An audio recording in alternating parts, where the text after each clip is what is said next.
Hello and welcome to another lecture of chapter sound. In today's session we are going to discuss very common effect in sound, that is Doppler effect. मैंने इस effect को common effect इसलिए कहा क्योंकि ये जो effect है इसे हम डे टू डे लाइफ में बहुत बार ऑब्जर्व कर चुके हैं। जैसे कि आप किसी रेलवे स्टेशन पे ट्रेन के लिए वेट कर रहे हो और ट्रेन जो है वो विसल देते हुए आपकी तरफ आ रही है, तो उस समय उस साउंड की इंटेंसिटी आपको ज़्यादा लगेंगी when train is approaching towards you. और जैसे ही वो ट्रेन जो है वो आपको क्रॉस करते हुए निकल जाएंगी, उस समय आपको वो साउंड की इंटेंसिटी जो है वो कम लगेगी। अब इसमें एक बात तो फिक्स है कि जो भी वहाँ पे लोको पायलट है यानी ड्राइवर, जो ट्रेन का जो ड्राइवर है वो तो उसने तो हॉर्न बजाया, तो उससे जो भी फ्रीक्वेंसी निकले वो तो फिक्स रहती है। ओके, क्योंकि सोर्स से जो फ्रीक्वेंसी निकल रही है साउंड की वो तो फिक्स है, बस आपको वो लग रहा है कि उसकी इंटेंसिटी बढ़ रही है, उसकी फ्रीक्वेंसी बढ़ रही है, या आपको जब वो ट्रेन क्रॉस हो रही है तो आपको लगता है कि उसकी इंटेंसिटी या फ्रीक्वेंसी आपको कम लगती है। Okay, means you means the observer experienced that frequency is appearing increasing or decreasing, so that frequency is a apparent frequency। apparent का मतलब होता है कि जो हमें रियल या ट्रू लगता है but it is not actually, it is a virtual. जो हमें लगता है कि ये रियल में है लेकिन हालांकि वो वैसे नहीं है, दैट मीनिंग इज apparent। तो ये जो कुछ भी फ्रीक्वेंसी का डिफरेंस आपको वहाँ पे ऑब्जर्व होता है, that is nothing but the Doppler effect. अब इसमें कंडीशन ये है कि वहाँ पे ट्रेन या ऑब्जर्वर वो रिलेटिव मोशन में हो। दैट मीन्स एक तो जैसे अभी जो एग्जांपल दिया उसमें ट्रेन मूविंग कंडीशन में and you are the stationary, आप रेस्ट कंडीशन में, आप स्टेडी पोजिशन पे है। ओके, तो ये एक कंडीशन है, the train is in a moving, that is relative motion में है with respect to the observer. या ऐसा भी हो सकता है कि जैसे ट्रेन आ रही है हॉर्न बजाते हुए और आप भी थोड़ा सा उसकी तरफ ही अप्रोच कर रहे हैं अलॉन्ग द प्लेटफॉर्म, तो इसमें दोनों means the source and the listener यानी ऑब्जर्वर, हम, तो वो दोनों रिलेटिव मोशन में है। So Doppler effect is the apparent change in the frequency observed by the listener due to the relative motion between source and the listener। तो इसमें अलग अलग केसेस हैं, तो वो हम वन बाय वन डिस्कस करते हैं और इससे रिलेटेड हमें apparent frequency कैसे कैलकुलेट करते हैं उसके फॉर्मूले भी मिलेंगे। इसमें क्या क्या केसेस रह सकती है देखिए, एक हम सोर्स की बात करते हैं और एक हम लिसनर की बात करते हैं। Okay, source of a sound and listener और द ऑब्जर्वर। तो पहली कंडीशन ये रह सकती है कि इसे आप रेस्ट में रखिए, ये स्टेडी है, स्टेशनरी है, फिक्स्ड है, और सोर्स मूविंग कंडीशन में। अब मूविंग कंडीशन है तो इसमें दो बातें हो सकती है कि source is moving towards the listener या source is moving away from the listener. तो ये एक पहली केस है। तो जब सोर्स लिसनर की तरफ आएगा तो listener will feel that the frequency is increasing। Okay, और जैसे ही सोर्स लिसनर से दूर जाएगा तो लिसनर विल ऑब्जर्व और feel that the frequency is decreasing. Okay, second वैसे रह सकती है कि again source and listener, now source is a stationary और इन अ रेस्ट कंडीशन, तो ये रेस्ट कंडीशन में रहेगा सोर्स, एंड लिसनर और the observer is moving now. तो इसमें भी दोनों केसेस रहेगी, तो इसमें भी दो केसेस रहेगी, that listener will move away from the source या listener will approaching toward the source. इसमें भी दो केसेस रहेगी। ओके, तो in both the cases there will be the apparent change in the frequency. इस तरह से हो सकती है कि source and listener both are moving.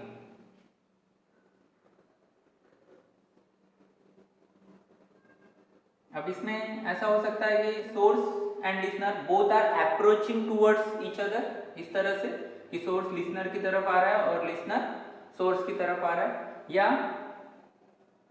इस तरह से हो सकता है कि both are moving but away from each other, कि सोर्स इस डायरेक्शन में जा रहा है लेफ्ट में और लिसनर जो है वो राइट डायरेक्शन में जा रहा है and both are moving away from each other. तो ये अलग अलग केसेस है, हम वन बाय वन देखते हैं।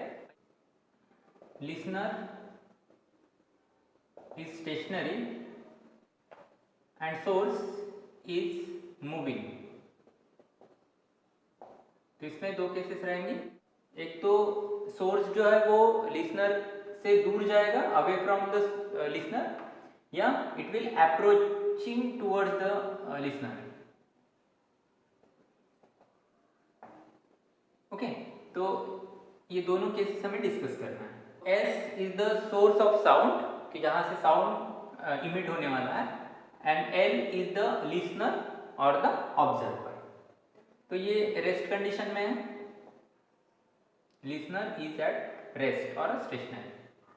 और सोर्स जो है वो हम पहली केस लेते हैं कि it is moving away from the listener, वो लिसनर से दूर जा रहा है, यानी इस डायरेक्शन में जा रहा है। Okay, so let this is the initial position of the source, listener से डिस्टेंस d की दूरी पे है, means the distance between listener and the initial position of the source is d। यहाँ पे जो हम नोटेशंस यूज करने वाले हैं, सो दैट नोटेशन इज, ये नोटेशन पहले समझ लो। तो let v is the velocity of sound, then vs is the velocity of source,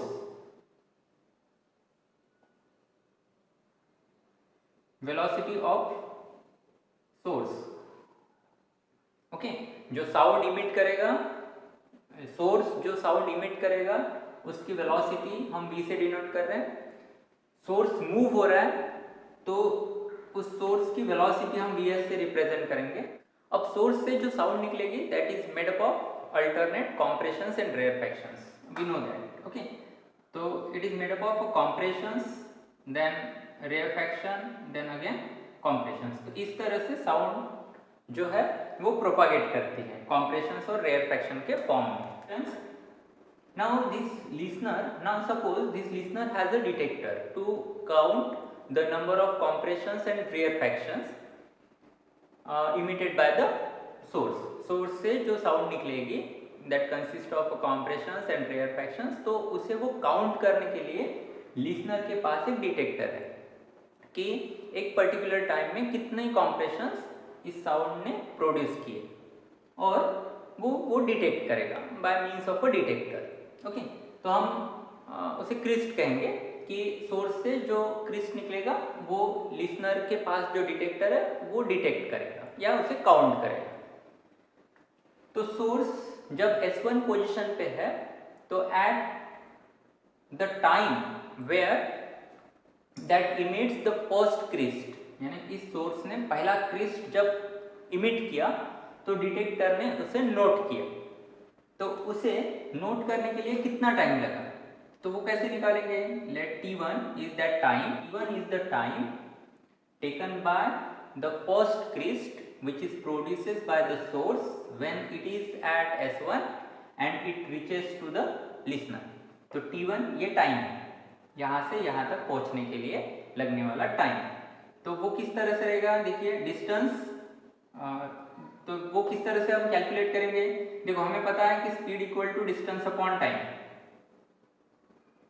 distance upon speed.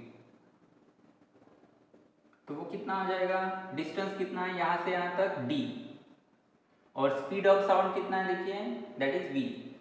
So T1 is equal to d upon v। Clear यहाँ तक?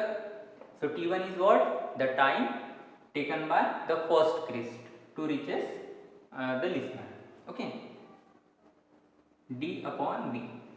उसके बाद यहाँ पे कंसेप्ट आता है पीरियोडिक टाइम का या टाइम पीरियड। टाइम पीरियड क्या होता है? Time required to complete one oscillation in terms of a wave, कि एक वेव प्रोड्यूस होने के लिए कितना टाइम लगता है।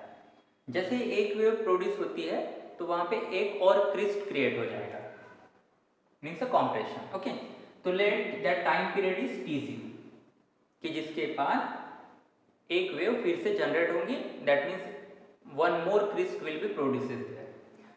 Now suppose this source is moving away from the listener, वो लिसनर से दूर जा रहा है, तो यहां से सपोज वो S2 पोजीशन पे आए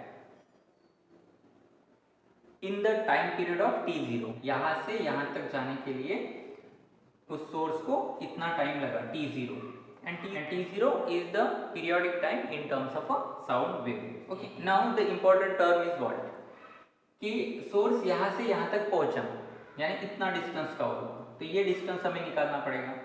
बाय द वे यहाँ से यहाँ तक पहुँचने के लिए टाइम इतना लगा, so it is a time to reaches the source from S1 to S2। तो हमें ये डिस्टेंस भी चाहिए, तो वो किस तरह से रहेगा, तो इसकी वेलोसिटी हमें सबसे पहले पता है कि S1 से लेके S2 तक आई, तो Vs is the velocity of source, ऐसे स्टार्टिंग में लिखा था मैंने यहाँ पे, वेलोसिटी ऑफ सोर्स, और टाइम आपको पता है इतना लगता है, तो जिससे आप डिस्टेंस कैलकुलेट कर सकते हैं, that formula speed equal to distance upon time. तो हमें इस बार डिस्टेंस निकालना है, ये डिस्टेंस हमें फाइंड आउट करना है, तो distance equal to speed into time. तो स्पीड कितना है Vs, और टाइम कितना लग रहा है यहाँ से यहाँ तक t0। ओके, तो डिस्टेंस हमें मिला, ये डिस्टेंस यहाँ से यहाँ तक, दैट इज Vs t0। अब सोर्स यहाँ से यहाँ तक पहुँचा, एक टाइम पीरियड हुआ, तो जैसे मैंने बताया one more crest will be created there. Okay, तो यहाँ पे दूसरा क्रिस्ट प्रोड्यूस हुआ, तो सेकंड क्रिस्ट जो प्रोड्यूस हुआ यहाँ पे, जो कि लिसनर तक पहुंचने के लिए कितना टाइम लेगा, क्योंकि लिसनर के पास जो डिटेक्टर है वो सेकंड क्रिस्ट काउंट करेगा, तो यहाँ से यहाँ तक पहुंचने के लिए तो यहाँ पे जो क्रिस्ट प्रोड्यूस हुआ वो लिसनर तक पहुंचने के लिए कितना टाइम लगेगा, वो हम कैलकुलेट करते हैं। तो यहाँ पे अब जो सेकंड क्रिस्ट प्रोड्यूस हुआ वो यहाँ से यहाँ तक, यानी लिसनर तक पहुंचने के लिए, and then it is detected by the detector to count that crest, कितना टाइम लगा, let the time is t2, so t2 is the time taken by the second crist to reaches the listener। वो हम किस तरह से निकालेंगे, देखिए सबसे पहले सेकंड क्रिस्ट प्रोड्यूस होने के लिए वन पीरियोडिक टाइम लगा, so it will be included here, so t0 plus यहाँ से यहाँ तक पहुँचने के लिए हम टाइम निकाल सकते हैं, we know speed equal to distance upon time, से हम टाइम निकाल सकते हैं, so time equal to distance upon speed. तो डिस्टेंस कितना है देखिए, यहाँ से यहाँ तक, यानी Vs t0 and d, so d plus Vs t0 divided by speed of sound, that is v, so it will be d plus Vs t0 upon v। Okay, तो ये रहेगा time taken by the second crest to reaches the listener. Okay, first crest के लिए ये formula था v upon d।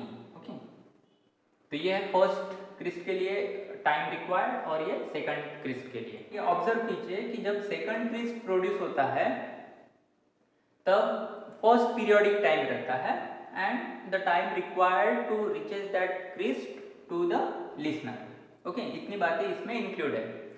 Now suppose there exists a p periodic times, t0 is the periodic time, so if there is a p number of a periodic time, then this formula can be generalized and can be written as, तो किस तरह से लिखा जाएगा देखिए, t, सबसे पहले हम यहाँ पे p t0 लिखेंगे, means p number of a periodic time, तो यहाँ पे 1 है तो यहाँ पे 2 रहता है, दैट मीन्स यहाँ पे p है तो यहाँ पे p प्लस 1 रहेगा, then plus d plus Vs, और यहाँ पे भी p इंट्रोड्यूस होगा, तो हम p पहले लिखते हैं Vs t0। ओके, यहाँ पे ना लिखते हुए हमने यहाँ पे लिखा डिवाइडेड बाय v। तो इस तरह से ये एक general formula for the p number of a periodic time and for p plus 1 crest. यहाँ से हम टाइम इंटरवल निकाल सकते हैं कि जिससे आप पता कर सकते हैं कि कितने टाइम इंटरवल के बाद, कितने देर के बाद वहाँ पे p number of crisp produce होंगे। तो वो हम इस तरह से निकाल सकते हैं, T+1 माइनस T1 यानी जब फर्स्ट क्रिस्प प्रोड्यूस हुआ था वो टाइम। सो T+1 minus T1, so it will be, इसका फॉर्मूला है, तो इसका फॉर्मूला है P T0 plus D plus P Vs T0 upon V, then minus T1 का फॉर्मूला था that is D upon V। Okay, तो ये एक्सप्रेशन आपके टेक्स्ट बुक में दिया है, थोड़ा सा प्रैक्टिस कीजिए आप। तो यहाँ से so this is the time interval P T0 plus, यहाँ पे देखिए V और V डिनोमिनेटर सेम है तो हम V लिखेंगे, और D और ये minus D get cancel and it will B only P Vs T0। So therefore by that we can calculate the periodic time to produce the P number of crisp, P+1 minus T1, और ये time interval किसके लिए है, to counts the P number of crisp, so divided by P। Time interval हमें पता है, so for the T equal to time interval का formula ये हमें मिला था अभी, divided by P। So P T0 upon P, then plus ये term divided by P, so P Vs T0 upon V, और P इसके साथ में आ जाएगा, so it will be P। तो P and P get cancel, here it is cancel, so remaining is T0 plus यहाँ पे remaining is Vs T0 upon V। यहाँ से हम T0 कॉमन ले सकते हैं, so T0 in the bracket 1 plus Vs upon V। Okay, तो further cross multiplication से T0 in the bracket Vs divided by V, cross multiplication से V into 1 plus Vs and divided by V। तो यहाँ पे हम frequency के term introduce कर सकते हैं, क्योंकि हमें पता है frequency n equal to 1/t होता है। ओके, तो this can be written as, तो हम ये सभी रेसिप्रोकल फॉर्म में लिखते हैं, तो इस तरह से आ जाएगा 1/t 1/t0, और इसका रेसिप्रोकल लेते हैं तो V upon V plus Vs, इस तरह से आ जाएगा। Okay, so 1/t is nothing but n, that is frequency। 1/t0 है तो हम इसे n0 से रिप्रेजेंट करेंगे, and V upon V plus. Okay, तो ये रहेगा हमारा final formula. n is the frequency observed by the listener or recorded by the listener, n0 is the frequency emitted by the source, this frequency is related with the source, this is related with the listener या observer। V is the velocity of sound and Vs is the velocity of the source। We will use this formula when the condition is the source is moving away from the listener, और अगर source listener की तरफ आ रहा है, ये दोनों condition में listener जो है वो रेस्ट है, और source अगर listener की तरफ आ रहा है तो same formula, only there is a change in the sign, तो वो इस तरह से रहेगा, n equal to n0 v minus Vs। तो ये अपनी पहली कंडीशन थी कि जिसमें सोर्स मूविंग कंडीशन में था and listener is the stationary और द रेस्ट। रिमेनिंग जो केसेस है कि जिसमें लिसनर मूविंग कंडीशन में है या दोनों मूविंग कंडीशन में है, तो उस केसेस में हमें क्या फॉर्मूला मिलता है, उसका डेरिवेशन किस तरह से रहता है, that will be continue in the next class. Okay.